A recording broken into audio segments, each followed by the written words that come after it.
She whispered something in the baby's ear, and the millionaire couldn't believe his child's first word. It wasn't Mama or Dada, but a name that made his blood run cold and shattered everything he thought he knew about his perfect family. The marble floors of the Manhattan penthouse seemed to spin beneath Marcus Whitmore's Italian leather shoes as his 8-month-old daughter, nestled in the arms of their nanny, looked directly at him and spoke that impossible word again. Lillian. Hi, I'm John Parker, and today's story will touch your heart. Don't forget to subscribe to the channel, give your like, it means so much to me, and leave in the comments which city or country you are listening from. Marcus Whitmore had built his empire from nothing, a foster kid from Newark who clawed his way to the top of Wall Street's food chain. At 42, he owned 3 companies, a yacht in the Hamptons and this $30 million penthouse overlooking Central Park. But none of that mattered as much as the family he'd created with Victoria, his wife of 3 years, and their miracle baby, Sophie. They'd called her their miracle because Victoria had been told she could never conceive. After 2 years of failed treatments, Sophie arrived like a blessing from heaven. Marcus had hired the best of everything for his daughter, the finest pediatricians, the most exclusive baby boutiques, and Esperanza, a nanny from Guatemala with impeccable references, who'd raised the children of senators and celebrities. Esperanza had been with them for 6 months now, arriving when Sophie was just 2 months old. She was a woman of few words, perhaps 50 years old, with silver streaking through her black hair and eyes that held stories she never told. Victoria had been hesitant at first. Something about the woman made her uncomfortable, but Marcus insisted on hiring her. The agency said she was the best, and Marcus Whitmore always demanded the best. That Tuesday morning in November started like any other.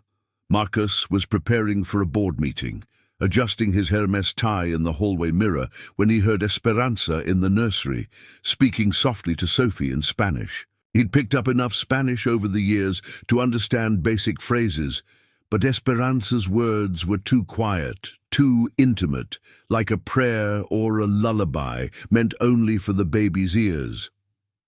He paused at the doorway, watching as the nanny held Sophie close, whispering something he couldn't quite catch.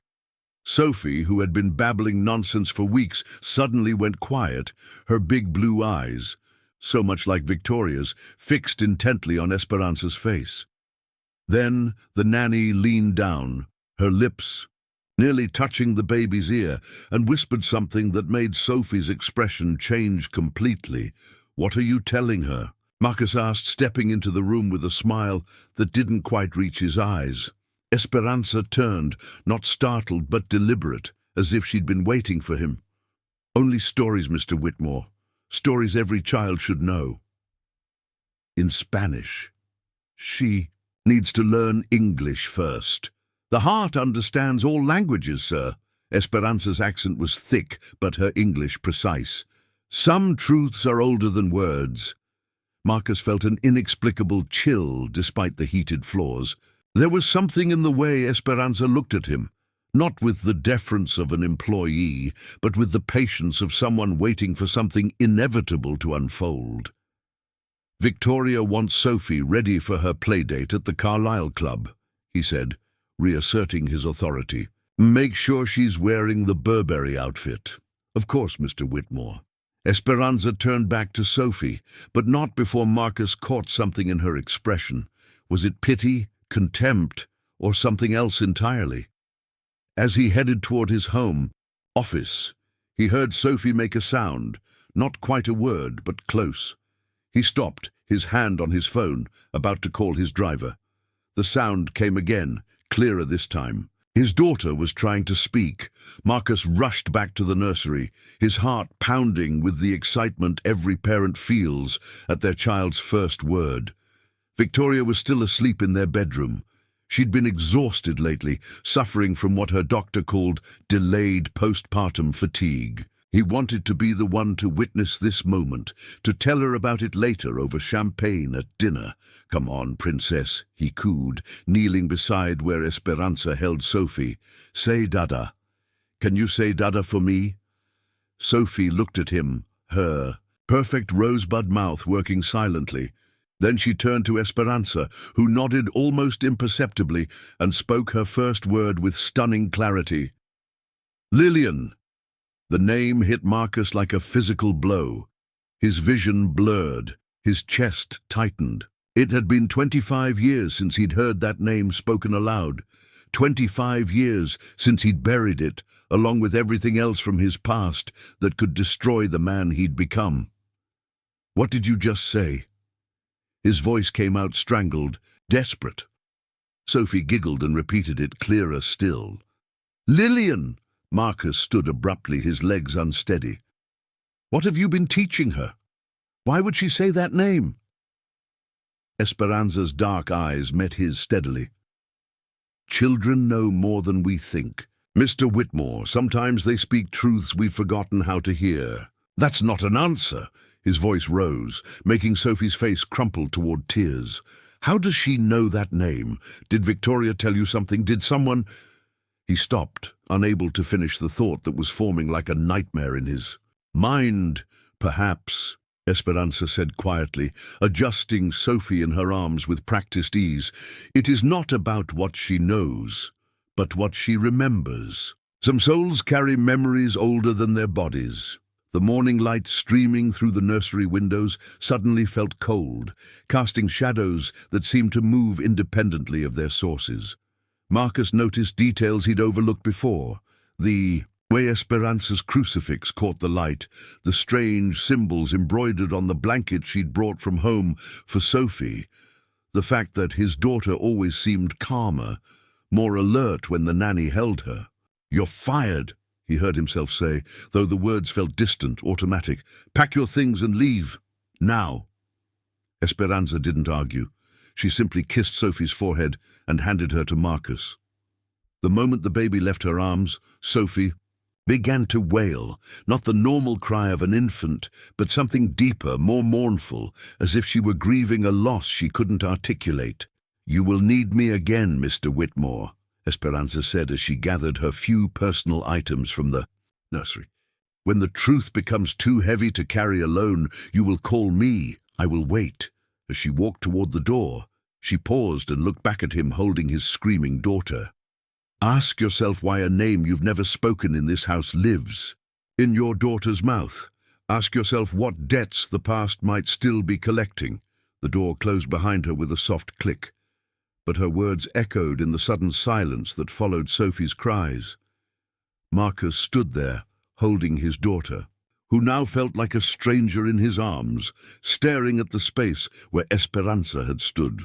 His phone buzzed with messages about the board meeting, but he couldn't move, couldn't think beyond that single word that had changed everything. Lillian. The name of the sister he'd left to die 25 years ago, the boardroom at Whitmore. Industries felt like a prison cell, despite its floor-to-ceiling windows overlooking the Manhattan skyline. Marcus sat at the head of the polished mahogany table, but his mind was 25 years in the past, in a burning apartment building in Newark, where he'd made the choice that built his empire and destroyed his soul. Mr. Whitmore, his CFO, Harrison Pike, was staring at him with concern. "The Shanghai merger?" Marcus blinked, realizing he'd been silent for too long. Around him, 12 executives waited for his decision on a $3 billion acquisition. But all he could hear was Sophie's voice saying that impossible name, and Esperanza's cryptic warning about debts the past was still collecting. "Meeting adjourned," he said abruptly, standing up. "Harrison, handle the preliminaries. I need to deal with a family emergency." The room erupted in confused murmurs, but Marcus was already heading for the door. His phone buzzed. Victoria calling for the third time. He'd been ignoring her calls since leaving the penthouse, unable to face the possibility that she might somehow know about Lillian. The November wind cut through his coat as he stood on the rooftop terrace, finally answering Victoria's call. "Where are you?" Her voice was strained, almost hysterical. "Sophie won't stop crying. She's been screaming for 2 hours straight, Marcus, ever since you fired Esperanza without even consulting me." "I'm coming home. The Carlyle wives are here for the play date. Do you know how this looks? Our daughter is having some kind of breakdown, and you fire the only person who could calm her. What's going on?" Marcus ended the call without answering. He couldn't explain what he didn't understand himself. How could Sophie know about Lillian? His sister had died before Marcus became Marcus Whitmore, back when he was still Marcus Wojcik, a desperate 17-year-old kid who'd made an unspeakable choice. The memory crashed over him as his driver navigated the lunch-hour traffic. October 15th, 1999. The apartment building on Fremont Street was already half consumed by flames when he'd awakened to the smoke. Their foster parents were passed out drunk in the living room. They'd never make it out. But Lillian was in the back bedroom, only 12 years old, calling for him through the smoke. He'd had to choose. Try to save Lillian and likely die with her, or take the metal box hidden under the foster father's bed, the one with $30,000 in cash from their illegal prescription drug operation, and run. The money could be his escape from poverty, his chance at a real life. Lillian's cries had grown weaker as he'd stood in that hallway, paralyzed by the choice. Then he'd grabbed the box and fled through the kitchen window, leaving his sister's voice behind forever. The official report said all 4 residents died in the fire. Marcus Wojcik was presumed dead along with them. 3 states away, Marcus Whitmore was born with a forged identity purchased with blood money, a new social security number, and enrollment in a community college that would eventually lead him to Harvard Business School on a scholarship earned through brutal determination to prove he deserved the life he'd stolen. "Sir?" His driver's voice snapped him back to the present. "We're here." The penthouse was in chaos. He could hear Sophie's cries from the private elevator. When the doors opened, he found Victoria in the living room surrounded by 3 other trophy wives from their social circle, all pretending to sip tea while obviously gossiping about the drama unfolding in the Whitmore household. "Ladies, I'm afraid we'll have to reschedule," Marcus announced, not bothering with pleasantries. "Family. Emergency." Margaret Carlyle, the queen bee of their Upper East Side circle, stood with practiced grace. "Of course, Marcus. Victoria, darling, do let us know if you need anything. Dr. Brennan is wonderful with difficult babies, very discreet." The implication hung in the air that Sophie was difficult, potentially damaged goods in their perfect world of perfect children. After they left, Victoria turned on him, her usually composed face twisted with anger and exhaustion. She was the only one who could handle Sophie. "Do you know how hard it was to find someone trustworthy? And you just fire her without even telling me why." From the nursery, Sophie's cries intensified. They went together, finding their daughter red-faced and trembling in her crib, her tiny fists clenched. The moment Marcus picked her up, she began, hitting his chest with her small hands, still crying that word between sobs, "Lillian, Lillian." "Why does she keep saying that?" Victoria demanded. "Is that Spanish? What was Esperanza teaching her?" Marcus felt the walls closing in. His entire life had been built on the lie that Marcus Wojcik never existed, that Lillian never existed. Now his infant daughter was speaking the name of a ghost, and he couldn't explain it without unraveling everything. "We need to find Esperanza," he said finally. "Bring her back. You just fired her."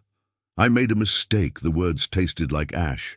"Call the agency, get her address, offer her triple the salary, whatever it takes." Victoria stared at him as if seeing a stranger. "Marcus, you're scaring me. What's really going on? Who is Lillian?" Before he could answer, Sophie suddenly went quiet in his arms. She was looking over his shoulder at something, her tears stopping as abruptly as they'd started. Marcus turned to follow her gaze and felt his blood freeze. On the nursery wall, in the space between the custom-painted clouds and rainbows, was a water stain he'd never noticed before. But it wasn't random. The discoloration formed a pattern that looked disturbingly like a child's face in profile, and beneath it, letters were beginning to appear in the condensation on the window, though it wasn't cold enough for condensation to form. The letters spelled out, "She remembers." Victoria gasped. "Marcus, what? How is that possible?" Sophie reached toward the wall, babbling happily now, as if greeting an old friend. "Lillian," she said again, clearer than any 8-month-old should be able to pronounce. Marcus's phone rang. The caller ID showed a number he didn't recognize, but somehow he knew who it would be. He answered with trembling fingers. "Mr. Whitmore." Esperanza's calm voice filled his ear. "Now you begin to understand. Your daughter is special, chosen to heal what was broken. But first, you must face what you've hidden." "What are you?" His voice was barely a whisper. "What have you done to my daughter?" "I am only a messenger, Mr. Whitmore. Your daughter is the bridge between two worlds. This one, and the one where debts must be paid. Lillian has been waiting a very long time to be heard." The line went dead. In his arms, Sophie laughed, a sound too knowing for a baby, and pointed at the wall where the water stain was growing clearer, taking the unmistakable shape of a young girl's face. Marcus recognized the profile immediately. It was the same face he'd seen looking back at him through smoke and flames 25 years ago, the face of the sister he'd abandoned to die. Victoria grabbed his arm, her nails digging into his skin. "Marcus, please, tell me what's happening. Who is Lillian?" He looked at his wife, at his daughter who carried impossible knowledge, at the manifestation on the wall that defied explanation, and realized that 25 years of carefully constructed lies were about to come crashing down. The past he'd murdered to create his future had found a way back through the most unexpected portal, his own child. Sophie squirmed in his arms, reaching toward the wall with determination. When her tiny fingers stretched toward the water stain, the temperature in the room dropped so suddenly that their breath became visible. And in that frozen moment, Marcus heard something that shattered his last defense against the truth, a voice he'd tried to forget, young and frightened and calling. Through time itself, "Marcus, why did you leave me?" The voice wasn't coming from the wall or the window or anywhere in the physical room. It was coming from Sophie herself, her baby lips moving with words no infant could speak, in a voice that belonged to someone who died in flames a lifetime. Ego Victoria collapsed onto the nursery's rocking chair, her face pale as winter frost, staring at her daughter as if seeing a stranger. That voice. Marcus. That wasn't Sophie. What's happening to our baby? Marcus couldn't answer. He was 17, again, standing in that burning hallway, listening to Lillian's voice growing weaker behind the wall of smoke. But now that voice was coming from his daughter's mouth, clear and accusatory, demanding answers he'd spent decades avoiding. "We need a priest," Victoria whispered, clutching the pearl necklace at her throat. "Or a doctor, or we need Esperanza." The admission burned his throat, but Marcus knew it was true. Whatever was happening, the mysterious Nanny had known it was coming. She'd been preparing for it. He called the agency, but they had no forwarding address for Esperanza Morales. Her employment file listed an apartment in Queens that turned out to be vacant, had been for months. The references, all those glowing, recommendations from senators and celebrities, led to disconnected numbers and confused denials. It was as if Esperanza had materialized just for them, just for this moment. Sophie had gone quiet again, playing with her fingers like any normal. A baby. But Marcus couldn't shake the feeling that something ancient was looking out through his daughter's innocent eyes. Victoria refused to be alone with her, a mother afraid of her own child, and Marcus couldn't blame her. He was afraid too. That night, neither of them slept. They sat in their king-sized bed with Sophie between them in her bassinet, watching her sleep with the vigilance of guards monitoring a prisoner. At 3 a.m., the devil's hour, Victoria called it through chattering teeth, Sophie's eyes snapped open. "The fire still burns," she said in Lillian's voice, sitting up with unnatural steadiness for an infant. "Every night, Marcus, every night I burn while you count your money." "Please," Marcus begged, not sure who he was addressing. His daughter, his sister's spirit, God himself. "I was just a kid. I was scared. I've regretted it every day since." "Lies." The word came out sharp, adult, knowing. "You forgot me the moment you changed your name, but I never forgot you, brother. I've been waiting, watching you build your empire on the ashes of my bones." Victoria grabbed Marcus's arm. "What is she talking about? What fire? What did you do?" Before he could answer, every electronic device in the penthouse began to malfunction. The smart home system cycled through lights, the television flashed between channels, and their phones buzzed with hundreds of incoming calls from numbers that didn't exist. On every screen, the same image appeared. A grainy photograph, Marcus, recognized with sickening clarity. It was the only photo ever taken of him and Lillian together at a foster family Christmas party just weeks before the fire. He'd thought he'd destroyed every trace of that life. "You kept one thing from that night," Sophie, Lillian said, her baby fingers pointing with impossible accuracy toward Marcus's home office. "Show her, brother. Show your wife what you bought." "With my life," Marcus felt his carefully constructed world crumbling. In his office safe, behind millions in bearer bonds and property deeds, was a single bronze compass, the only memento he'd kept from his old life. Lillian had given it to him for his 17th birthday, spending months saving coins from returning bottles to buy it from an antique shop. "So you'll always find your way home," she'd said. He retrieved it now with trembling hands, the weight of it heavier than he remembered. When he returned to the bedroom, Sophie was standing in her crib, standing, though she'd never stood before, her small hand extended. "Give it to me," Lillian's voice commanded through the baby's lips. The moment the compass touched Sophie's palm, the room exploded with impossible phenomena. Every mirror in the penthouse cracked in spiderweb patterns. The water stain on the nursery wall began to weep, real tears that smelled of smoke and ash. And in the reflection of the broken mirrors, Marcus saw not his family's penthouse, but the burning apartment from 25 years ago, flames licking at the walls around them. Victoria screamed, pulling Sophie against her chest despite her terror. "Make it stop! Whatever this is, make it stop!" But Sophie wiggled free with surprising strength, still clutching the compass. She toddled, her first steps, toward the nursery with supernatural purpose. Marcus and Victoria followed, finding her standing beneath the water stain that now clearly showed Lillian's 12-year-old face. "I don't want your money," Lillian's voice said through Sophie. "I don't want your empire. I want you to remember, Marcus, to truly remember what you did."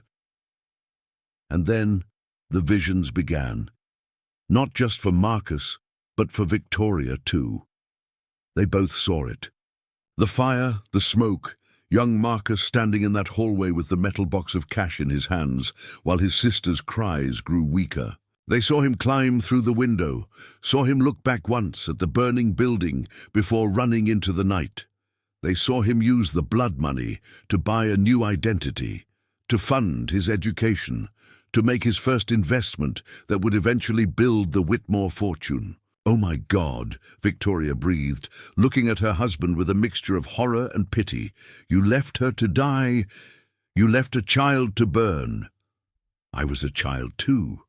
Marcus fell to his knees, years of suppressed guilt crushing him. "I was 17, and terrified, and I made a choice I can never take back. Lillian, please. I've lived with this every day, every success, every achievement. It's all been poisoned by what I did to you." Sophie's expression softened slightly. and for a moment Marcus saw his daughter's natural sweetness blend with his sister's presence. Living with guilt isn't the same as atoning for it, Marcus. You built your life on a foundation of abandonment. Now that foundation is cracking. The compass in Sophie's hand began to spin wildly, its needle pointing not north, but towards something else entirely. The room grew cold enough that ice formed on the windows despite the November warmth outside. And then, in the corner of the nursery, where shadows gathered despite the overhead light, a figure began to materialize. It was Esperanza, but not as they'd known her. She seemed younger, older, timeless, her eyes holding the depth of someone who'd witnessed centuries of human choices and their consequences. She wore simple white robes now instead of her nanny uniform, and around her neck hung a pendant that matched the symbols on Sophie's blanket. "I am not what you thought I was, Mr. Whitmore," she said, her voice carrying harmonics that made the air vibrate. "I am what some call a shepherd of souls, sent to guide those who carry debts between worlds. Your daughter was chosen before she was born, chosen to be the vessel through which your sister could finally speak her truth." "Why, Sophie?" Victoria demanded, holding her daughter protectively despite everything. "Why does our innocent baby have to suffer for his sins?" "Because Sophie is the bridge," Esperanza explained, moving closer with footsteps that seemed to leave brief impressions of light on the floor. "She carries both Marcus's blood and something more, a soul old enough to bear this burden without breaking.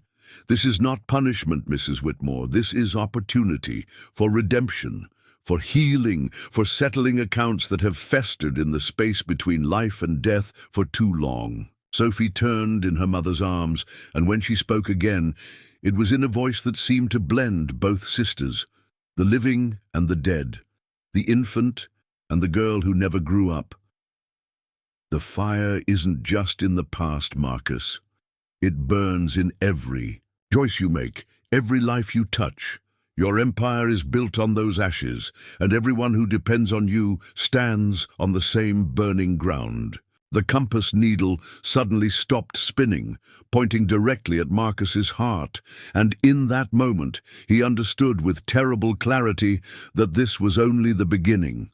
Whatever force had brought Esperanza into their lives, whatever power, allowed Lillian to speak through Sophie. It wanted more than just acknowledgement of his crime. It wanted him to make a choice that would echo his decision in that burning hallway. But this time, he wouldn't be choosing between his sister and his future. This time, the choice would involve his daughter's soul and the empire he'd built on his sister's grave. "Tell him," Esperanza said to Sophie Lillian. "Tell him what must be done." Sophie's baby face turned ancient with sorrow as Lillian's voice emerged one more time. "You have 7 days, brother. 7 days to choose. Keep your empire and lose your daughter to the flames that should have claimed you, or give up everything you built with my death and free us both. The fire is coming again, Marcus. This time, you can't run." The next morning brought no relief from the nightmare. Marcus stood in his office at Whitmore Industries, staring at the contracts for the Shanghai merger worth $3 billion, money that could secure his legacy forever. But all he could see was Sophie's face twisted with his dead sister's anguish, delivering an ultimatum that seemed impossible to fulfill. Victoria hadn't spoken to him since Esperanza's revelation. She'd taken Sophie to her mother's estate in Connecticut, unable to stay in the penthouse where mirrors wept smoke and shadows moved independently of their sources. "I need to think," she'd said, not meeting his eyes. "I need to understand who I married." The intercom buzzed. "Mr. Whitmore, there's a Father Miguel Salvatore here to see you. He says it's about your daughter." Marcus had never heard the name, but somehow he wasn't surprised. Since Esperanza's visitation, he'd been expecting more messengers from whatever realm had claim on his soul. "Send him in." Father Salvatore was younger than expected, perhaps 40, with kind eyes that held depths of experience beyond his years. He wore a simple priest's collar and carried a leather satchel that looked centuries old. "Mr. Whitmore, I've come because Esperanza asked me to. I specialize in unusual spiritual situations." "You mean possession?" The word tasted bitter. "Not possession, no. Your daughter isn't possessed. She's serving as a conduit. There's a significant difference." The priest sat uninvited, his presence strangely calming despite the circumstances. Possession implies invasion, domination. What's happening with Sophie is more like translation. She's helping two worlds communicate. Can you stop it? The question isn't whether I can stop it, Mr. Whitmore. The question is whether you're willing to pay the price to stop it. Father Salvatore pulled out a folder from his satchel. Old newspaper clippings, fire department reports, death certificates. "I've researched the Newark fire. 4 bodies were found, but forensics at the time was limited. They identified your foster parents and 1 child, assumed to be you. The 4th body, presumed to be Lillian, was never formally identified. She was buried in a potter's field under the name Jane Doe, 1999-127. Marcus felt his throat constrict. His sister hadn't even had a proper burial, a real name on her grave. "Why are you telling me this?" "Because Esperanza believes, and I've come to agree, that this isn't just about confession or guilt. It's about restoration. Your sister's spirit cannot rest because she was erased twice, first from life, then from memory. She has no grave marker with her name, no one to remember her except the brother who left her to die." The priest stood and walked to the window, looking out at the Manhattan skyline. "You asked if I could stop this. I can perform a ritual that would sever the connection between Sophie and Lillian, but it requires something from you, not just acknowledgement of your sin, but active restitution." "I'll pay anything when—" "Not money, Mr. Whitmore. Action. The ritual requires you to unmake what was made with innocent blood. Every dollar that originated from that theft must be returned to its rightful purpose, and you must give Lillian what she never had. A name, a story, a legacy that isn't defined by her death." Marcus's phone rang. Victoria, panicking. "Marcus, something's happening. Sophie's burning up with fever, but her skin is ice cold, and she keeps drawing. Marcus, she's 8 months old, but she's drawing pictures." "Drawing what?" "The same thing over and over. A building on fire and 2 stick figures. One inside, one running away. How is this possible?" "I'm coming." He turned to Father Salvatore. "Come with me, please." The drive to Connecticut was surreal. Father Salvatore sat quietly, fingering worn rosary beads, while Marcus's driver sped through traffic. The priest spoke only once during the 90-minute journey. "Your daughter is stronger than you know. Children often are. They haven't learned, yet that some things are supposed to be impossible." The Pemberton estate sprawled across 40 acres of pristine Connecticut countryside, old money that made Marcus's new wealth look garish by comparison. Victoria's mother, Eleanor, met them at the door, her usually perfect composure cracked. "With fear. She's in the nursery. We've called doctors, but they can't explain it. Her temperature is 104, but she's shivering like she's freezing." They found Sophie in an antique crib that had been in Victoria's family for generations. The baby was indeed drawing, somehow holding a crayon with unusual dexterity, making the same image over and over on papers scattered around her. The drawings were crude, but unmistakable: fire, smoke, and 2 figures separated by flames. "Sophie?" Marcus reached for his daughter, but the moment his fingers touched her, he jerked back in pain. Her skin was paradoxically burning and freezing, as if she existed in 2 temperatures simultaneously. Father Salvatore approached slowly, speaking in Latin, then Spanish, then a language Marcus didn't recognize. Sophie's eyes tracked to him, And when she spoke, it was neither Lillian's voice nor her own, but something in between. "The shepherd brings the shepherd," she said, her baby voice carrying impossible wisdom. "But shepherds cannot change what wolves have done." "I'm here to help, little one," Father Salvatore said gently. "Both of you, Sophie and Lillian, will you let me?"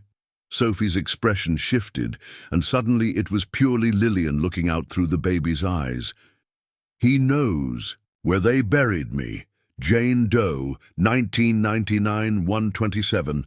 Not even my name on the stone. Not even that dignity," Victoria gasped. Lillian's really in there. "Oh God, Marcus, our baby." "Your baby is safe," Father Salvatore assured her. "She's remarkable, actually. Most souls would shatter under this kind of spiritual weight. But Sophie, she's bearing it with extraordinary grace. She was born for this moment. Born to be haunted." Victoria's voice cracked with hysteria. "Born to heal a wound that's been festering between worlds." The priest pulled out a vial of oil from his satchel, ancient-looking and golden. "This was blessed in Jerusalem, at the Church of the Holy Sepulchre. It's been used for centuries in cases like this, cases where the living and the dead need reconciliation." He began to anoint Sophie's forehead, and the moment the oil touched her skin, the room filled with the smell of smoke. Not threatening, but sorrowful, like the last wisps of incense after a funeral. Sophie's eyes rolled back, and when they returned, they were ancient knowing, filled with a pain no baby should carry. "Tell them," Father Salvatore commanded gently. "Tell them what you need, Lillian." Through Sophie's lips came a list that made Marcus's blood run cold. Every company built with that money must be dissolved. Every investment traced back to those $30,000 must be liquidated. The proceeds go to foster children who age out of the system, kids like we were, Marcus. Kids who might make the same choice you did if someone doesn't help them. That's everything," Marcus whispered. "My entire empire." "Your empire for your daughter's soul," Lillian's voice continued through Sophie. "That's the trade. And one more thing. I want my name, my real name, on a real grave, with a service, with mourners, with someone to remember that I lived, and not just how I died." Eleanor Pemberton, who had been silent until now, stepped forward. "Who are you really, Marcus? What kind of man did my daughter marry?" But Victoria surprised them all. Despite her fear, despite her horror at learning her husband's darkest secret, she moved to stand beside him. "He was a frightened child who made a terrible choice," she said quietly, "and he's been paying for it every day since, hasn't he, Marcus? That's why you never sleep well. Why you give so much to charity but never to foster care organizations. It reminds you too much. The signs were always there." Esperanza's voice came from the doorway. She stood there in her white robes, having appeared without anyone hearing her arrive. "Every choice creates ripples through time. Marcus's choice created waves that crashed through decades, affecting everyone his money touched. But Sophie is the calm that can still those waters." "Why my daughter?" Victoria demanded. "Of all the children in the world, why did this burden fall on her?"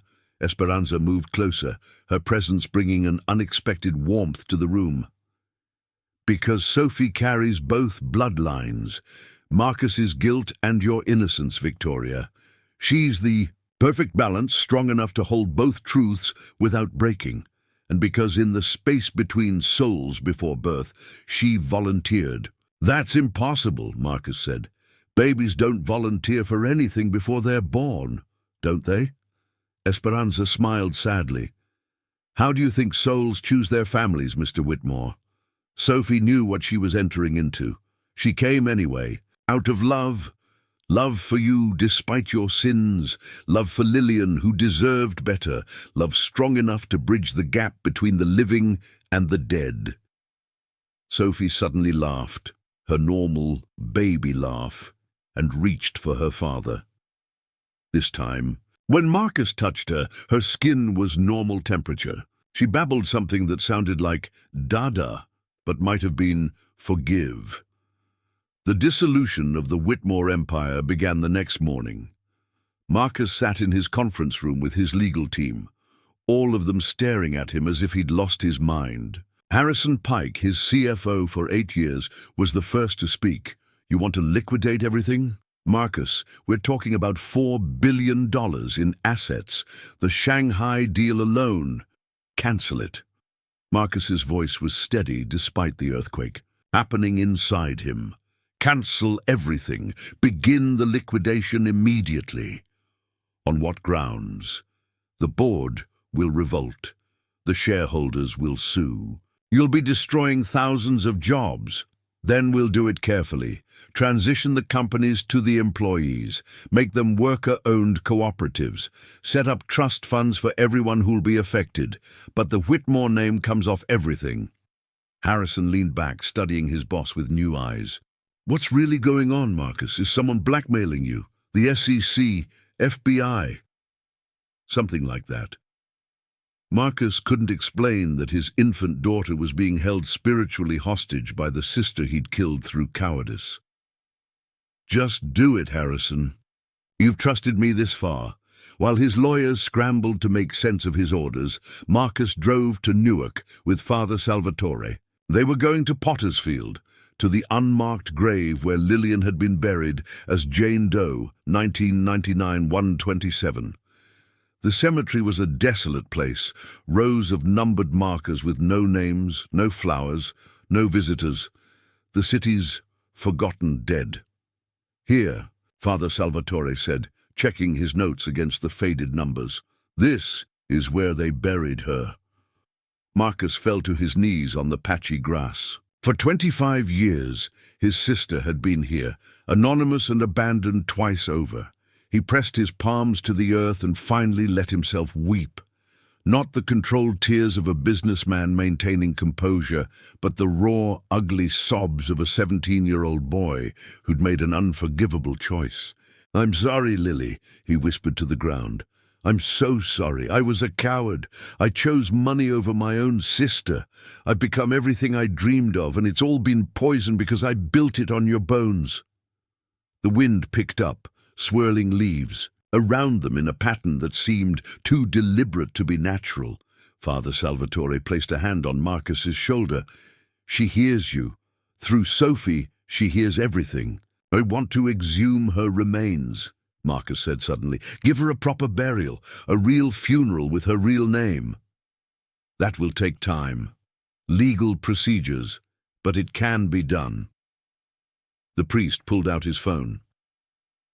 "I know people who can expedite the process, but Marcus, you need to understand, this isn't just about moving her body. It's about moving her story from shadow into light." That evening, Marcus returned to the Connecticut estate to find an extraordinary scene. Sophie was sitting up in her high chair, sitting steadily despite never having done so before, while Victoria fed her.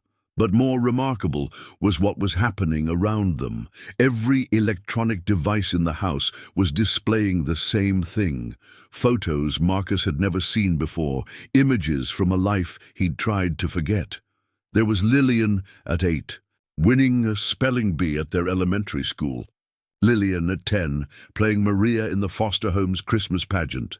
Lillian at 12, just weeks before the fire, smiling as she helped other foster kids with their homework. Photos that should have been destroyed in the fire, that existed, nowhere in any database Marcus knew of. "Where are these coming from?" Victoria asked, her voice soft with wonder and sorrow. "From between," Esperanza said. She sat in the corner, knitting something that looked like a burial shroud, but shimmed with threads that caught light in impossible ways. "Every moment leaves an impression on the universe. Love leaves the deepest impressions. These are the moments when people loved Lillian, even if they've forgotten.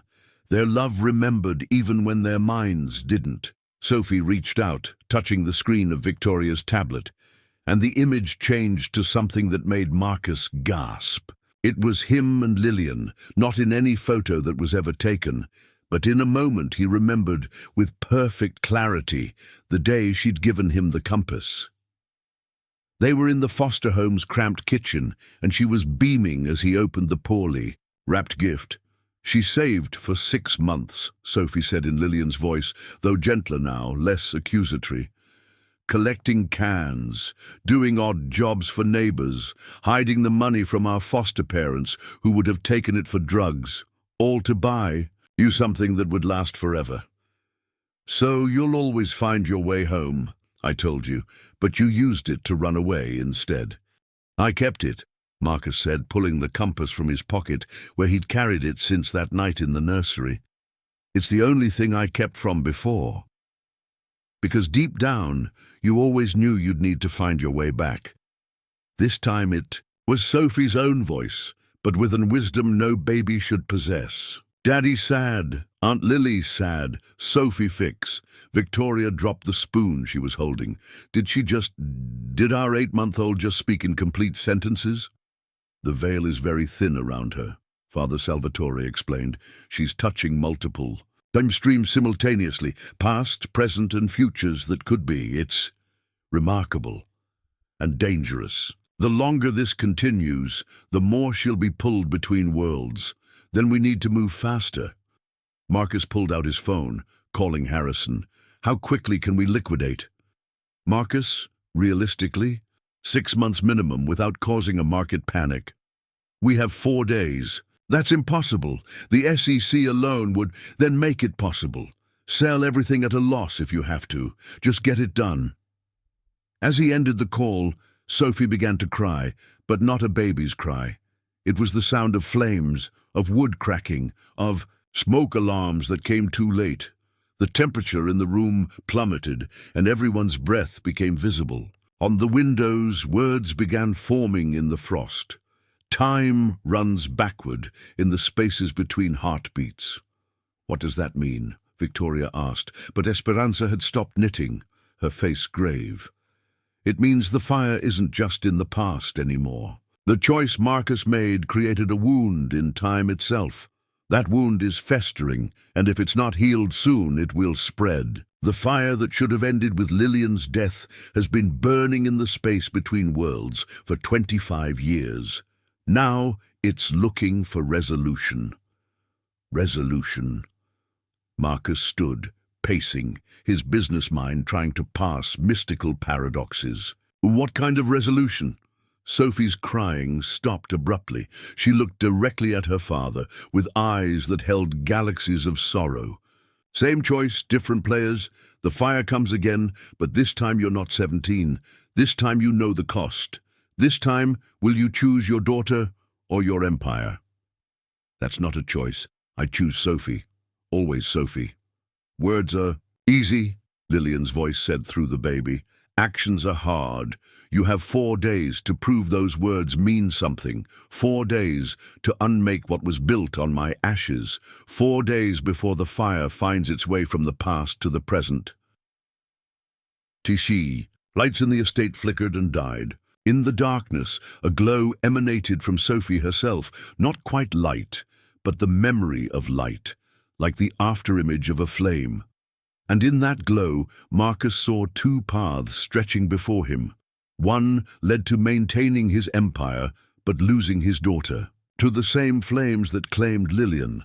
The other led to poverty, but redemption, to losing everything material, but gaining something infinitely more valuable. The choice was always going to come back around, Esperanza said in the darkness. That's how the universe balances its books. Every choice echoes until it's resolved. You ran from the fire once, Marcus. The question is, what will you do when it comes for what you love most? Outside, despite the clear night sky, the sound of thunder rolled across the Connecticut hills. But it wasn't thunder. It was the sound of time itself cracking, preparing to either heal or shatter completely based on one man's decision to finally face the flames he'd been running from for 25 years. 3 days had passed in a blur of legal documents, asset transfers, and shocked board members. Marcus had managed to liquidate half his empire, but time was running out. He sat in his penthouse office at 3 a.m., surrounded by contracts and deeds, his phone buzzing constantly with calls from panicked investors. The Manhattan skyline glittered, Beyond his windows, a kingdom he was dismantling piece by piece. Victoria appeared in the doorway, holding Sophie, who hadn't slept properly since the manifestations began. "She's speaking again," she said quietly. "But Marcus, this time it's different." Sophie's eyes were ancient, shifting between baby blue and something darker, older. When she spoke, her voice layered multiple timbres, Lillian's, her own, and something else, something that sounded like time itself talking. "The fire has already started," she said. "Not here, but there, in the place where choices echo. Tomorrow night it crosses over. Tomorrow night you face what you ran from." "What does that mean?"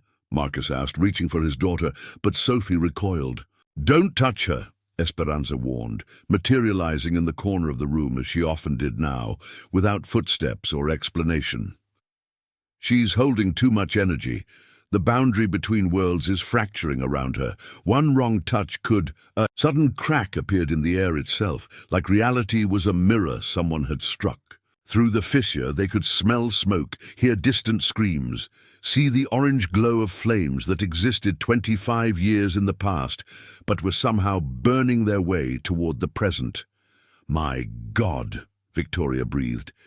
"Is that—" "October 15th, 1999, Marcus confirmed, recognizing the scene through the crack. "The night of the fire. It's happening again, but how?" Father Salvatore arrived within the hour, taking one look at the fissure and crossing himself. "I've read about this in the Vatican's sealed archives, but I never believed it's a temporal recursion, the same moment playing out across multiple timelines until it finds resolution. Can you stop it? Not stop it, no, but maybe redirect it." He pulled out an ancient book, its pages yellowed and written in multiple languages. "There's a ritual, but it requires absolute sacrifice, not partial liquidation of assets, Marcus. Everything, and it must be done at the site of the original. Choice. The building in Newark. It was demolished years ago. They built a shopping complex. The physical building doesn't matter. The spiritual coordinates remain. That's where you'll need to be tomorrow night, at exactly 11:47 p.m. The moment. You made your choice to run." Sophie suddenly screamed, not a baby's cry, but the sound of someone burning. Her skin began to redden, as if exposed to intense heat, though no flames were visible. Victoria tried to comfort her, but touching Sophie made her own hands blister. "She's experiencing what I experienced," Lillian's voice gasped through Sophie's pain. "Every second of those final minutes, the smoke, the heat, the fear, the betrayal when I realized you weren't coming back. She'll keep experiencing it until you make it right." Marcus fell to his knees beside his suffering daughter. "Tell me what to do. I'll give up everything. Just please stop hurting her." "Harrison Pike," Sophie Lillian said between gasps of pain. "He's hiding something. Check the Cayman accounts. See where your money really came from." Marcus froze. The Cayman accounts were supposed to be clean, legitimate investments made long after he'd established himself. But when he pulled up the encrypted files, what he found made his blood run cold. Harrison had been using the company's foundation to launder money. Not just any money, but funds traced back to the same prescription drug ring his foster parents had been part of. The organization had evolved, grown into a major trafficking network, and Harrison had been funneling their money through Whitmore Industries for years. "You never escaped that burning building," Esperanza said sadly. "You've been recreating it your whole life, surrounding yourself with the same corruption that killed your sister. The fire isn't just literal, Marcus. It's the burning of innocence, of trust, of love, sacrifice for greed." Marcus's phone rang. Harrison, panicking.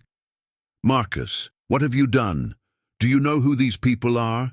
If you liquidate their assets, if you expose the Cayman accounts, they'll kill us all." "Let them come," Marcus said, a strange calm settling over him. "I'm done running from fires, Harrison." "You don't understand. They're already on their way. They know about the liquidation. They're coming to your penthouse." The line went dead. Downstairs, the building's fire alarm began to wail. Not a drill. Sophie had somehow triggered every alarm in the building simultaneously, or perhaps the fire from 1999 was finally burning its way into 2024. "We need to leave," Victoria said, grabbing baby supplies with practiced efficiency. "Now." But Esperanza shook her head. "Running won't help. The fire will follow. It will always follow until Marcus stops running and faces it." Through the windows, they could see smoke beginning to rise from the lower floors. Not regular smoke. It had an otherworldly quality, existing in multiple times simultaneously. In the distance, sirens wailed, but they sounded muffled, as if coming through water or years. "Take Sophie and Victoria to safety," Marcus told Father Salvatore. "This is my debt to pay." "No." Victoria's voice was steel. "We're a family. We face this together. I didn't marry just the successful Marcus Whitmore. I married all of you, including the scared boy who made a terrible mistake." Sophie's painful writhing suddenly stopped. She looked at her parents with eyes that held both innocence and ancient wisdom. "Together," she said in her own voice. "Family stays together. That's what should have happened before. That's what changes everything." The smell of smoke grew stronger. The temperature in the penthouse began to rise. Through the crack in reality, they could see the past and present converging, two fires burning toward each other across 25 years, about to meet in a collision that would either destroy or redeem everything Marcus had built and lost. "We need to get to Newark," Marcus said, making the decision that would change everything. "To where it all started. If we're going to face this fire, we face it where Lillian died." "The roads are blocked," Father Salvatore checked his phone. "Massive pile-up on the highway, almost like something doesn't want you to get there." "Or something wants to make sure you have to fight for it," Esperanza countered. "The universe doesn't give easy redemptions, Mr. Whitmore. You ran easily 25 years ago. This time, the path to salvation will require you to walk through the very flames you fled." Sophie reached out her tiny arms toward her father, and, for the first time in days, her touch didn't burn. "Daddy brave now," she said. "Lily waiting, fire waiting, time to choose again." As they prepared to leave the penthouse that had symbolized Marcus's success, the building's sprinkler system activated, but instead of water, it rained ashes, each one a fragment of the past demanding to be acknowledged. The evacuation alarm continued to wail, but underneath it they could all hear something else, the voice of a 12-year-old girl calling through time, not for rescue anymore, but for reconciliation. The journey to Newark became a descent through layers of reality. As Marcus drove his family through the smoke-filled streets, the city itself seemed to shift between present and past. Modern skyscrapers flickered, occasionally replaced by the ghostly outlines of buildings that had been demolished decades ago. The GPS on the dashboard spun uselessly, unable to locate them in a space that existed between times. "Marcus," Victoria whispered, holding Sophie tightly in the back seat. "Look at the other cars." The vehicles around them were wrong, some from 2024, others clearly from the late 90s, their drivers oblivious to the temporal chaos. A few cars phased in and out of existence entirely, as if the universe couldn't decide which timeline they belonged to. Father Salvatore sat beside Victoria, reading from his ancient text by the light of his phone. "We're entering what the mystics call a temporal crucible, a place where past sins and present choices melt together to forge future possibilities. Whatever happens next will echo through generations." Sophie had been quiet since leaving the penthouse, but suddenly she sat up, straight, her eyes reflecting flames that weren't there. "They're coming," she said in Lillian's voice. "The men who want their money, the fire, the choice, all of it converging on a single moment, just like before." Marcus's phone buzzed. Harrison texting frantically, "They torched the office building. They're tracking your phone. Destroy it now." But Marcus didn't destroy it. Instead, he called Harrison back. "Let them track me. Let them find me in Newark. It's time all the ghosts came out to play." "You're insane. These aren't people you can negotiate with." "I'm not negotiating anymore, Harrison. I'm ending this, all of it." As they crossed into Newark, the temporal distortions intensified. Street signs changed languages. Buildings aged and renewed in seconds, and the sky itself couldn't decide whether it was the clear night of the present or the smoke-filled darkness of October 15th, 1999. They arrived at the shopping complex built where the apartment building had burned. But as they parked, the modern structure began to fade, replaced by the ghostly outline of the original building.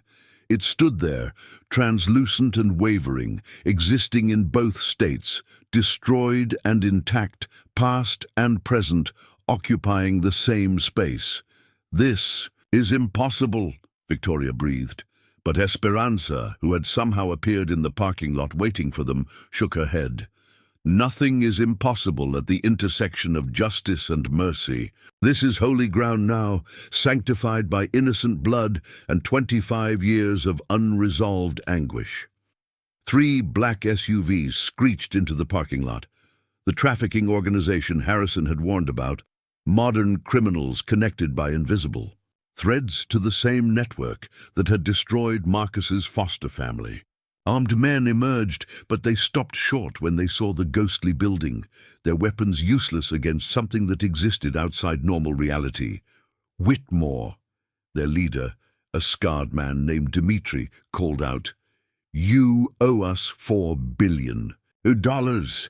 You don't get to just liquidate our investments." His words were cut short as the temperature plummeted.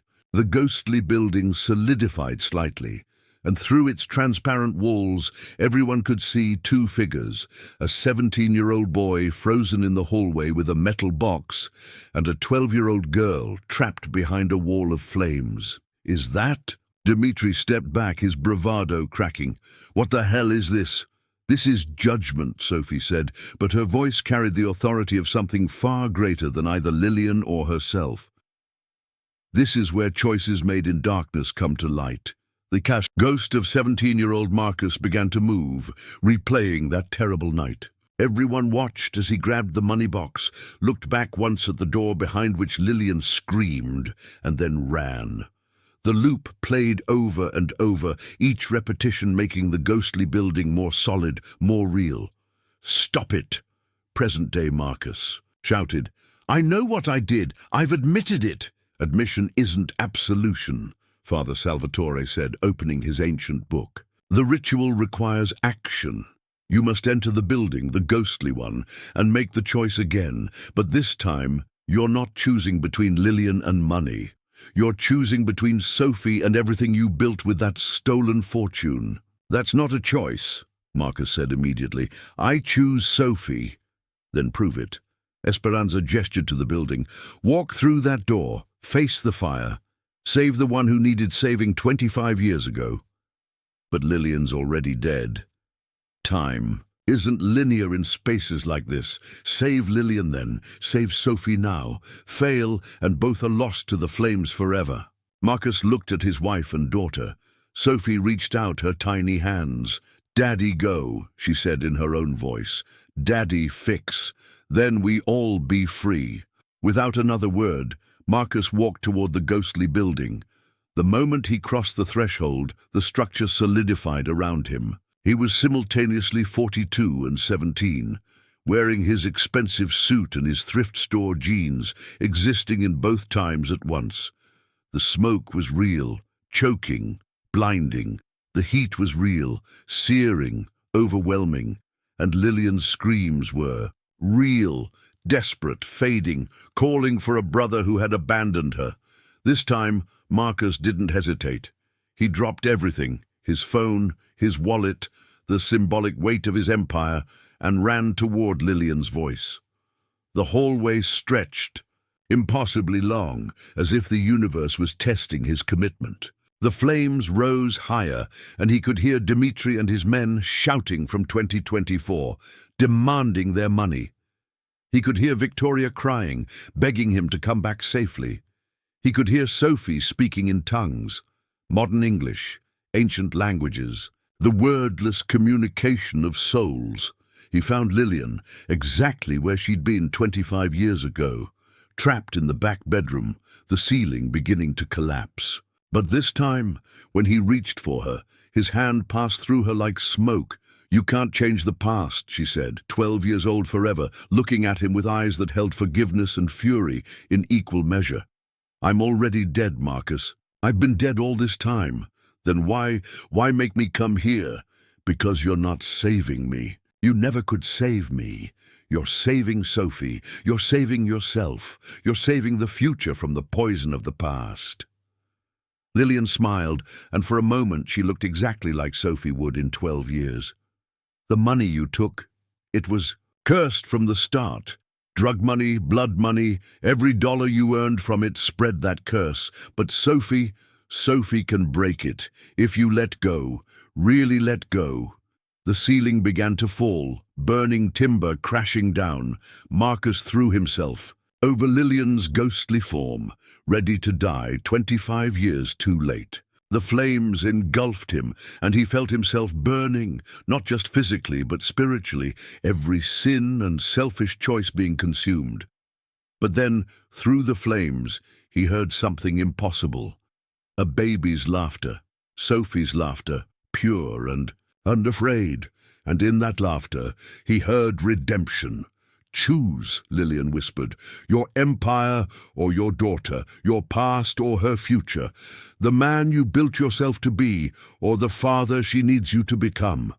"I choose her," Marcus said, and meant it with every atom of his being. "I choose Sophie. I choose love over money. I choose family over fortune. I choose to be the brother I should have been, even if it's too late." The moment the words left his lips, the fire changed. Instead of destroying, it began purifying. The ghostly building started to dissolve, not into nothingness, but into light. And in that light, Marcus saw the truth. Every dollar he'd earned from that initial theft had, indeed, been cursed, spreading misery even as it built his success. But Sophie was the cure, the innocent soul who could transform a legacy of greed into one of grace.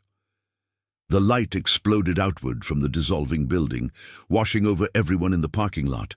Marcus's family, Dimitri's criminals, even passing strangers who'd been drawn to witness this impossible event. When it faded, Marcus found himself lying on cold asphalt, his expensive suit singed but his body unburned.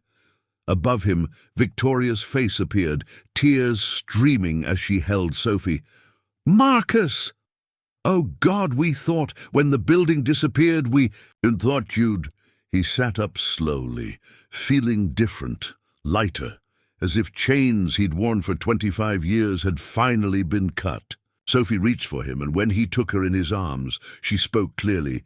"Lily says thank you, Daddy. Lily says she can rest now." Dimitri and his men stood frozen, their weapons lowered, staring at something behind Marcus. He turned to see Lillian, not ghostly or transparent, but appearing as she would have at 37, the age she never got to reach. She stood between two worlds, visible to everyone, wearing a simple white dress that seemed to be made of forgiveness itself. "Hello, brother," she said, her voice carrying across time and space. "You finally came back for me." "Lily, I'm so sorry." "I know." She smiled, and in that smile was the 12-year-old who'd saved coins to buy him a compass, the girl who'd helped other foster kids with homework, the sister who'd loved him even as flames consumed her. "I've watched you all these years, Marcus. Watched you build your empire on ashes, watched you succeed and suffer in equal measure.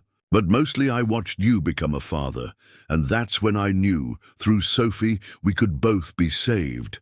She turned to Dimitri and his men, who cowered under her gaze. "The money you seek is cursed. Every dollar traced back to that fire carries death with it. Take it, and you'll burn from the inside out. Walk away and live." One of Dimitri's men dropped his gun and ran, then another. Within moments, even Dmitri himself was backing toward his SUV, crossing himself and muttering prayers in Russian. They fled into the night, leaving the Whitmore family alone with their supernatural reckoning. Father Salvatore approached slowly, his ancient book glowing faintly in his hands. The ritual is almost complete, but there's one more thing required, a formal severance of the cursed fortune and a dedication of its replacement to redemption. I have nothing left to give, Marcus said. I've liquidated everything. Not everything. Esperanza stepped forward, holding a document. The Cayman accounts Harrison managed $12 billion of cartel money laundered through your companies. Money you never knew about, but money that exists in your name nonetheless. Marcus's eyes widened. $12 billion. 3 times what he'd built legitimately.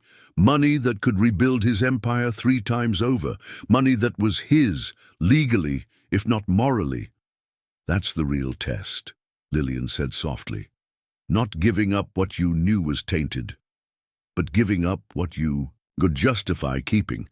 That money could secure Sophie's future, ensure she never suffers, never wants for anything. Victoria clutched his arm. Marcus, we could keep just enough for Sophie's education, her future. No. The word came out firm, certain. Every penny goes to foster children aging out of the system. Every penny goes to prevent another. Marcus, from making another terrible choice. We'll start over with nothing but ourselves. He signed the document Esperanza held, legally transferring the entire $12 billion to a trust for foster children. The moment his signature was complete, Sophie laughed, a sound of pure joy that seemed to reshape reality around them.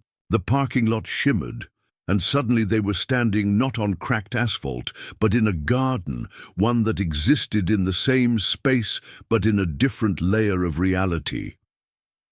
This is the garden of second chances, Esperanza explained, though she looked different now, younger and older simultaneously, more angel than Nanny. Every choice that leads to redemption plants seeds here. Your choice, Marcus, has planted an entire forest. Around them, trees began to grow at impossible speeds, each one representing a life that would be changed by his sacrifice. Foster children who would get education instead of entering crime.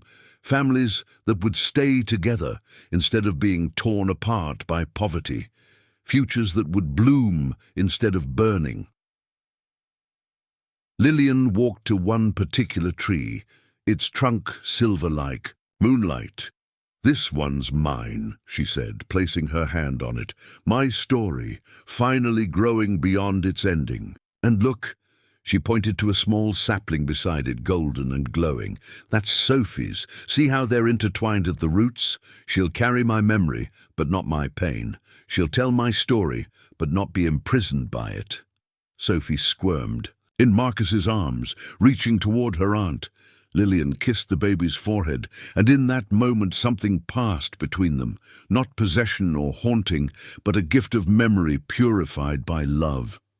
I have to go now, Lillian said, already beginning. To fade, but not in a sad way, more like morning mist giving way to sunshine. But I'll always be watching. And Sophie will always know her Aunt Lily loved her enough to wait 25 years for justice, and loved her daddy enough to forgive him once he chose love over money. Will we see you again? Marcus asked, his voice breaking. Every time Sophie laughs, you'll see me. Every time she helps someone others have abandoned, you'll see me. Every time she chooses love over fear, compassion over greed, you'll see me. Lillian was almost transparent now, but her smile was radiant. I'm not leaving, Marcus. I'm finally arriving where I was always meant to be, not trapped in the past, but part of your future, part of Sophie's story. Father Salvatore began speaking, in Latin, completing the ritual. The garden around them grew brighter, more real, even as the parking lot of the present began to reassert itself. They existed in both places simultaneously, the mundane world where they'd have to rebuild from. Nothing, and the sacred space where their choices had planted seeds of redemption. "One more thing," Lillian said, her voice now coming from everywhere and nowhere. "The compass, my gift to you. Give it to Sophie when she's old enough. Tell her it's from her Aunt Lily to help her always find her way home. But make sure she knows home isn't a place or money or success. Home is choosing love, even when it costs everything." With those words, Lillian disappeared completely, not in death, but in transformation. She became part of the light that surrounded them, part of the love that bound them, part of the future they would build on the ashes of the past. Sophie spoke one last time in that ancient voice that wasn't quite her own. "The debt is paid. The fire is quenched. The future is freed from the past's pain. Go now and build something beautiful from nothing, for that's the only beauty that lasts." The garden faded. They stood in the ordinary parking lot of a Newark shopping complex. But everything had changed. Marcus had no money, no empire, no reputation as a billionaire titan. But he had his wife, his daughter, and for the first time in 25 years, he had peace. 6 months later, Marcus stood behind the counter of a small coffee shop in Brooklyn, learning to make his 15th latte of the morning. His hands, which once signed billion-dollar deals, now carefully crafted foam art. The shop, Lillian's Light, barely broke even, but every dollar was clean, honest, earned with labor instead of leverage. Victoria worked at the local library, her Ivy League education serving children's story time instead of charity galas. They lived in a 2-bedroom apartment above the coffee shop. Their neighbors, immigrants and artists, teachers and struggling families, real people living real lives, not the hollow society they'd left behind. Sophie, now 14 months old, took her first real steps between the coffee shop tables, delighting customers who had no idea she'd once been the conduit between worlds. She was speaking in full sentences now, but they were normal toddler observations about puppies and cookies, not prophecies from beyond the veil. "Mr. Marcus," a regular customer, Mrs. Chen, called out. "The usual, please, and one of those blueberry muffins Sophie likes." As Marcus prepared her order, the bell above the door chimed. Harrison Pike walked in, designer suit immaculate, Rolex gleaming. He hadn't come to the shop before, though Marcus had heard he'd taken over parts of the disbanded Whitmore empire, built something new from the pieces. "My God, it's true," Harrison said, staring at his former boss in a simple apron. "Marcus Whitmore, serving coffee. Just Marcus now. What can I get you, Harrison?" "An explanation would be nice. You destroyed everything, gave away $12 billion, and for what? To play working-class hero?"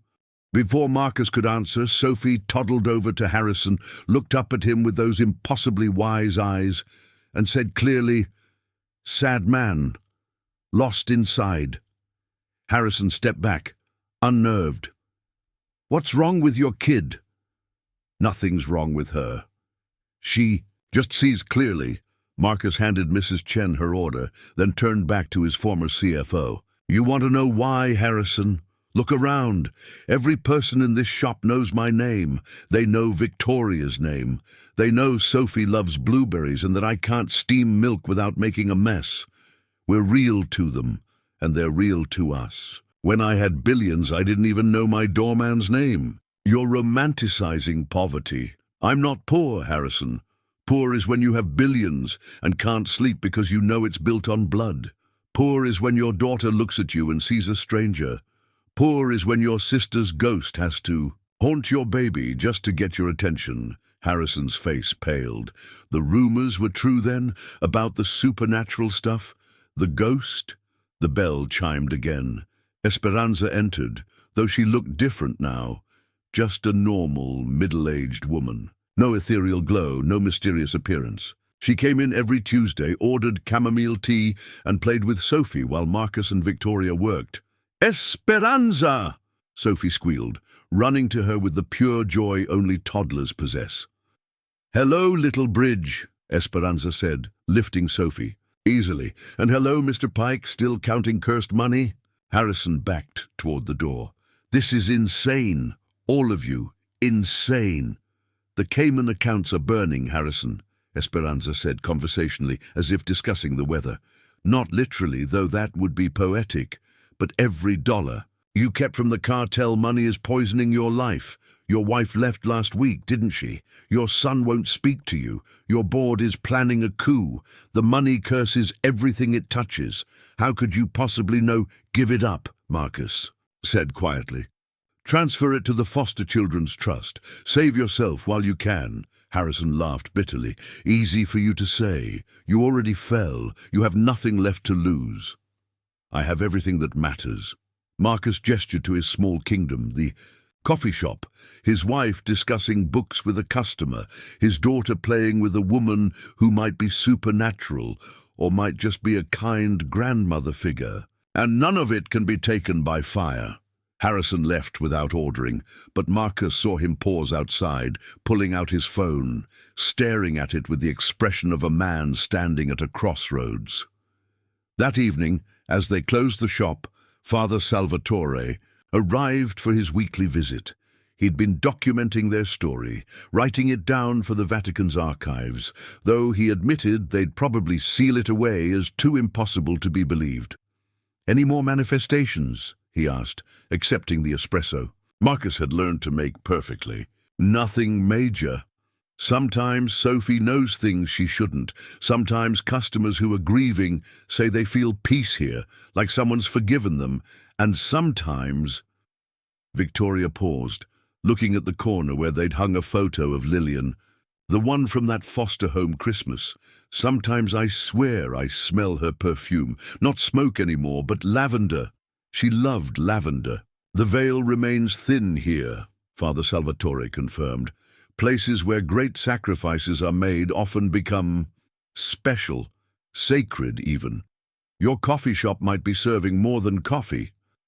Sophie climbed into his lap, studying his priest's collar with fascination. "Lily says hi," she announced cheerfully. "Lily says the trees are growing tall." They all froze. Sophie hadn't mentioned Lillian in months. "What trees, sweetheart?" Victoria asked carefully. "The ones Daddy planted in the special garden. Lots and lots of trees now, helping lots and lots of kids." Sophie returned to her colouring, unaware of the impact of her words. Marcus's phone buzzed. An unknown number, but he answered it anyway. "Mr. Whitmore." "Sorry, Mr. Marcus?" The voice was young, nervous. "My name is David Chen. I aged out of foster care last month. I got a full scholarship to college from some trust fund, and they said you set it up? That you gave up everything to help kids like me?" Marcus's throat tightened. "It's just Marcus, and you don't owe me anything, David. But I wanted to thank you and to tell you I was about to do something stupid, something illegal. I was desperate, you know. But then this scholarship came through and you saved my life, man. You literally saved my life." After David hung up, Marcus stood in his small coffee shop, surrounded by the simple life he'd built from nothing, and wept. Victoria held him while Sophie patted his face with sticky hands, and Father Salvatore prayed quietly in Latin. "She was right," Marcus whispered. "Lillian was right. This is worth more than any empire." That night, as they prepared for bed in their modest apartment, Sophie stood in her crib and spoke one more time in that voice that came from beyond. "The garden grows. The debt is paid. But one more choice remains." Before they could ask what she meant, the doorbell rang. Marcus opened it to find Harrison Pike, disheveled, his perfect suit wrinkled, holding a single document. $12 billion, Harrison said, his voice hollow. "Transferred to the Foster Children's Trust, all of it. You were right, it was cursed. My life was falling apart, but the moment I signed it over, my wife called. My son texted me. It's like the weight of the world lifted off my shoulders." He looked past Marcus to where Sophie stood in Victoria's arms, those ancient eyes studying him with compassion. "Your daughter, she's special, isn't she? Not possessed or haunted anymore, just special." "She's a bridge," Esperanza said, appearing in the doorway of the guest room where she sometimes stayed, between what was and what could be, between the living and the dead, between justice and mercy. "Some souls are born to heal wounds they didn't create." Harrison nodded slowly, understanding something beyond words. Can I buy a coffee tomorrow? Just a regular customer." "We open at 6, Marcus said. "And Harrison, welcome to the real world." As Harrison left, Sophie yawned and spoke her last cryptic message of the night. One more surprise coming, happy surprise, new beginning from old ending. They would understand her meaning 9 months later, when Victoria discovered she was pregnant, naturally, impossibly, after years of being told it could never happen. They would name the boy Lillian Marcus Whitmore, but call him Liam. And when he was born, Sophie would look at her baby brother and say with perfect clarity, "Lily's gift. Love makes all things new." 5 years had passed since the night Marcus walked through ghostly flames to save a sister who was already gone. The coffee shop had become a Brooklyn institution, known not just for its excellent brew, but for the strange sense of peace people felt within its walls. They'd expanded to the space next door, creating a community center where foster children could do homework, get free meals, and find mentoring from adults who understood their struggles. Sophie, now 6, helped serve cookies to the younger children, with the gravity of someone who understood service as sacred work. Her brother Liam, 4 years old with eyes the exact shade of Lillian's, followed her everywhere, calling her Sophie Light, because he swore she glowed when she helped people. It was October 15th, the anniversary. Marcus always closed the shop on this day, dedicating it to remembrance, but this year was different. This year, Father Salvatore had called with unusual urgency, asking them to come to the cemetery where they'd finally laid Lillian to rest with her proper name. They arrived to find hundreds of people, young adults, all of them, standing quietly among the headstones. Marcus recognized David Chen, the boy who'd called 5 years ago. But the others were strangers, yet somehow familiar. "Who are all these people?" Victoria whispered, holding Liam's hand while Sophie walked ahead with that uncanny confidence she'd always possessed. Esperanza appeared beside them, aged normally now, truly human, in a way she hadn't been during those supernatural days. "These are the trees from the garden, Marcus. Every foster child the Trust has helped. They came on their own, organized through social media. They wanted to thank the girl whose death saved their lives." One by one, the young adults stepped forward, placing white roses on Lillian's grave, each telling their story. A girl named Maria, who'd been about to join a gang before the scholarship arrived. A boy named James, who'd planned suicide until the Trust paid for therapy. Couple after couple, life after life, saved by the money Marcus had given up. Sophie walked among them, touching hands, offering that strange comfort she carried within her. And then she stopped, staring at something others couldn't see. "She's here," Sophie announced in her clear 6-year-old voice. "Aunt Lily wants to say something." The cemetery fell silent, the October wind stilled. And then, impossible but undeniable, Lillian appeared, not ghostly or transparent but present in a way that transcended physical reality. She looked as she would have at 42, Marcus's current age, wearing a simple white dress, her face radiant with a joy that had been refined through suffering into something precious. "Hello, everyone," Lillian said, her voice carrying to every person present. "My beautiful forest of second chances." Several people gasped, some fell to their knees, others simply stared.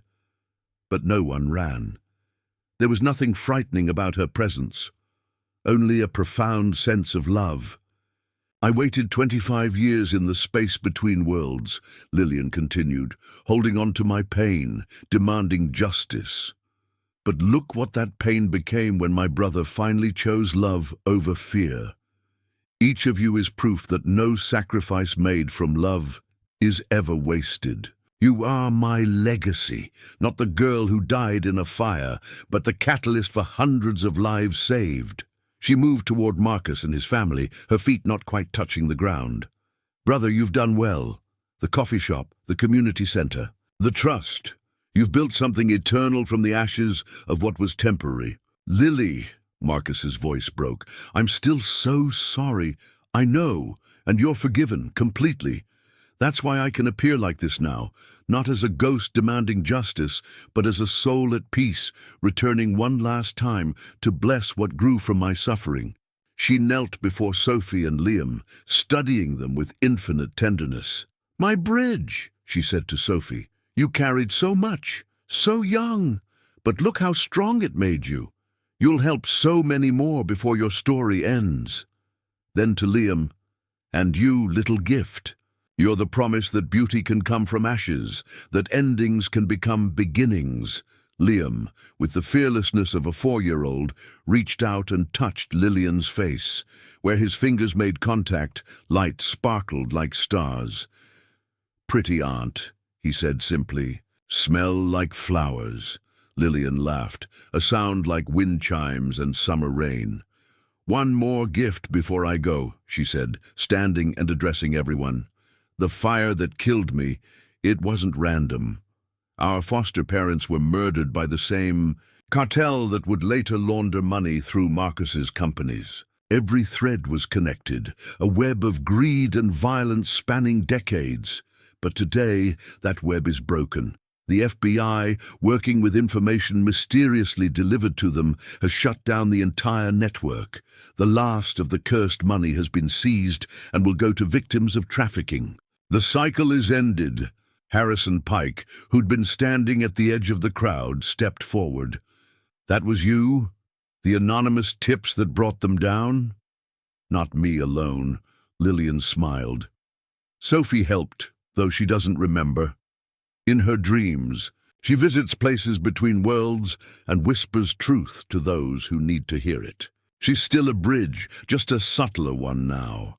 Sophie nodded solemnly, as if this made perfect sense to her 6-year-old mind.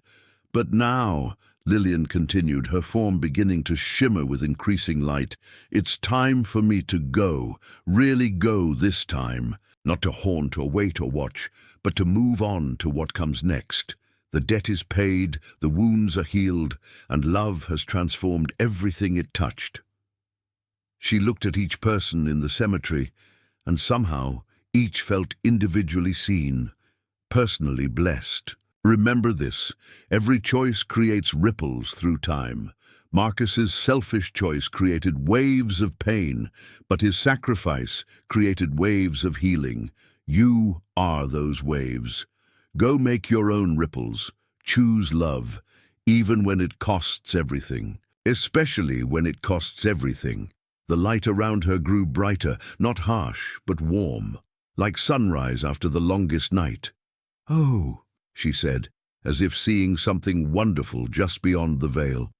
Mom and Dad are here. Our real parents, Marcus, from before the car accident, before foster care. They're proud of you. They say to tell you the compass wasn't the only gift that pointed you home. Sophie was their gift too, sent across time and space to save us both. Marcus fell to his knees, sobbing.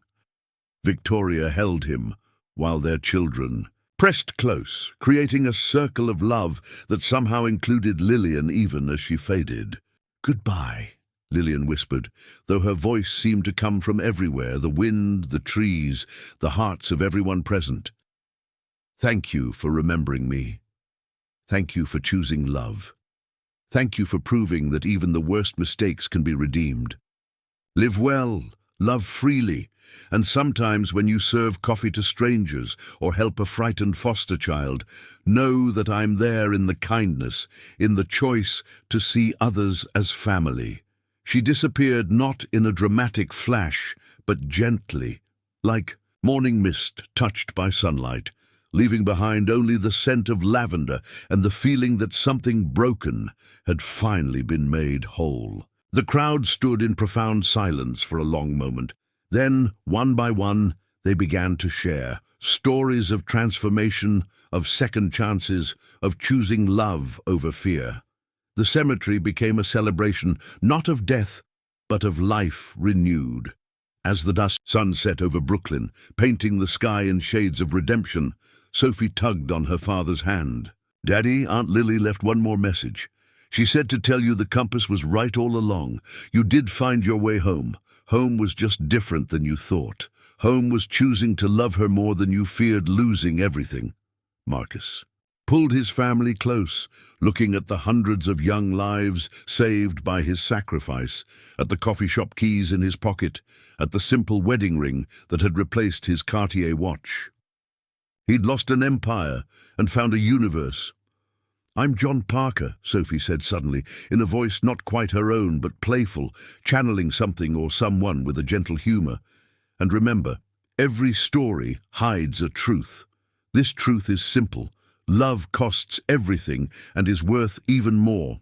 The millionaire lost his fortune but gained his soul. The baby spoke impossible words to save possible futures. And the maid? Well, she was never really a maid at all, but an angel in disguise, teaching us that the greatest wealth can't be counted in dollars, but in the lives we touch with love." The crowd laughed, recognizing the format of a story they'd all somehow heard before, though none could say where. As they dispersed, each carrying a piece of the miracle they'd witnessed, the Whitmore family stood together at Lillian's grave. "What now?" Victoria asked, holding her children's hands. "Now we go home," Marcus said. "We open the shop tomorrow. We serve coffee. We help kids with homework. We live ordinary lives touched by extraordinary grace. We remember that every cup of coffee served with love is a prayer. Every foster child helped is Lillian's legacy, and every choice to put others before ourselves is a step toward redemption." As they walked back to their simple car, Sophie looked back once at the cemetery. For just a moment, she saw them all. Not just Lillian, but dozens of spirits, all those whose lives had been cut short by greed and violence, all now free because one man chose to pay his debt with everything he had. "Thank you, Daddy," Sophie whispered, though the voice was many voices, a chorus of the redeemed. "I'm John Parker, and remember, every story hides a truth. Sometimes that truth is that the greatest fortunes aren't built, they're sacrificed. And in that sacrifice, we find riches beyond imagining. If you're listening from anywhere in the world, remember Marcus and Lillian's story. Remember that it's never too late to choose love over fear, family over fortune, redemption over reputation. Comment below where you're listening from and share your own story of choosing love when it cost everything. Don't forget to subscribe to hear more stories of loss becoming gain, of endings becoming beginnings, of ordinary people touched by extraordinary grace. Until next time, remember, the fire that destroys can also refine, and the choices that break us can also remake us into something beautiful.